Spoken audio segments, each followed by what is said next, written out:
나는 받을까? 2026년 기초연금 월 247만 원이 기준선입니다. 부모님과 통화하다가 이런 말 한 번쯤 들어보셨을 겁니다. 나도 기초연금 받을 수 있어. 그 질문이 나오는 순간 대화는 꼭 이렇게 꼬입니다. 나는 월급도 없는데 집이 있으면 안 된다며? 국민연금 받으면 끝 아니야. 남들은 다 받는다던데. 기초연금은 이름부터가 사람을 헷갈리게 해요. 기초라는 단어 때문에 완전히 어려운 분만 받는 제도처럼 느껴지지만 실제로는 전체 노인의 약 70%가 받을 수 있도록 설계된 제도입니다. 그리고 2026년에는 그 기준선이 더 올라갑니다. 핵심만 말하면 이겁니다. 2026년 기초연금 선정기준액 수급 가능성의 기준선은 단독가구 월 247만 원, 부부가구 월 395만 2천 원입니다. 여기서 많은 분들이 바로 이렇게 묻죠. 그럼 월 소득이 247만 원 이하면 무조건 받나요? 결론부터 말하면 월급만 보지 않습니다. 기초연금은 소득이 아니라 소득인 정액을 봅니다. 그리고 그 소득인 정액에는 재산이 들어갑니다. 이 지점이 사람들의 운명을 갈라요. 나는 소득이 없으니 당연히 받겠지라고 생각하다가 반대로 집 한 채 있으니 난 해당 없겠지라고 포기해버리는 순간들이 생깁니다. 247만 원의 진짜 의미 소득이 아니라 소득인 정액의 기준선. 보건복지부가 고시하는 선정기준액은 이 금액 이하이면 기초연금을 받을 가능성이 높다는 기준선이에요. 2026년 단독가구 기준이 월 247만 원으로 올라갔고 2025년 228만 원 대비 19만 원 8.3% 인상됐습니다. 그런데 이 기준선이 오르는 이유는 단순히 정부가 더 주고 싶어서만이 아닙니다.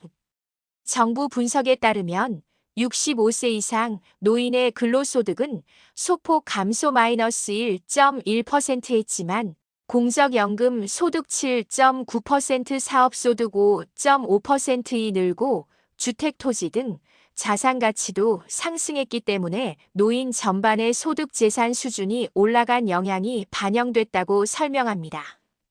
즉, 노인들의 평균 경제 스펙이 올라가니 70%가 받을 수 있게끔 맞추려면 기준선도 같이 올라가는 구조인 거죠. 이 다들 놓치는 함정받는 사람의 대부분은 150만 원 미만. 여기서 흥미로운 숫자가 하나 나옵니다. 선정기준액은 247만 원인데 실제 수급자의 대부분은 훨씬 아래에 몰려 있어요. 정부가 밝힌 바에 따르면 2025년 9월 기준 실제 수급자 중 약 86%는 소득인 정액이 150만 원 미만인 중저소득자였습니다. 이 말은 두 가지를 동시에 의미합니다. 기초연금은 여전히 중저소득 노인 중심으로 지급되고 있다는 것. 동시에 기준선 247만 원 근처에는 경계선에 걸린 분들이 존재한다는 것. 그리고 경계선에 걸린 분들이 가장 많이 묻는 질문이 바로 제목의 질문입니다. 나는 받을까? 3회 갑자기 중산층 노인 이야기까지 나오나 중위소득 96.3% 근접. 2026년 단독가구 선정기준액 247만 원은 단독가구 기준 중위소득 256.4만 원의 96.3% 수준까지 올라왔습니다. 이 수치가 의미심장한 이유는 중위소득이 사실상 사회정책의 기준선으로 널리 쓰이기 때문이에요. 선정기준액이 중위소득에 근접하면 근접할수록 사회적으로는 이런 논쟁이 커집니다. 노후 소득 보장을 더 넓게 강화해야 한다. 재정 지속 가능성을 고려하면 조정이 필요하다.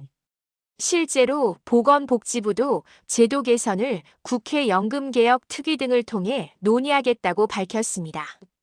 즉, 2026년은 기준이 올라갔다 해서 끝이 아니라 앞으로 제도가 어떻게 바뀔지 논쟁이 본격화되는 시점이기도 합니다. 사자산 전문가 관점에서 가장 중요한 포인트 포기하지 말고 계산해라. 제가 상담에서 가장 많이 보는 실수는 두 가지입니다. 실수 1집 있으면 안 되라고 단정하고 신청 자체를 안 함. 실수 2나는 소득이 없으니 무조건 되라고 생각하고 준비 없이 기다림. 기초연금은 신청주의입니다. 그리고 소득인 정액은 감으로 판단할 게 아니라 계산해 보는 게 답이에요. 왜냐하면 소득인 정액은 소득 근로연금 사업 재산 일반 금융을 소득으로 환산한 값 부채를 합산하는 방식이기 때문입니다. 같은 집 한 채라도 지역 공제부채 여부에 따라 결과가 달라질 수 있고 같은 연금 수령이라도 구성에 따라 판단이 달라질 수 있습니다.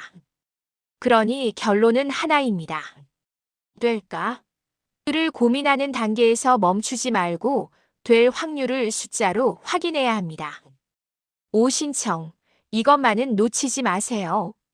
신청은 크게 세 군데로 가능합니다. 읍면동 행정복지센터, 국민연금공단 지사, 복지로 온라인. 또 하나, 2026년에 새롭게 65세가 되는 1961년생은 신청 타이밍이 중요합니다. 생일이 속한 달의 한 달 전부터 신청할 수 있습니다. 나중에 해야지 하다가 한두 달이 그냥 지나가면 그만큼 체감이 큽니다. 연금은 늦게 받을수록 손해가 느낌이 아니라 현금 흐름으로 확정돼 버리니까요. 6. 마지막으로 이 숫자를 생활 전략으로 바꾸는 법.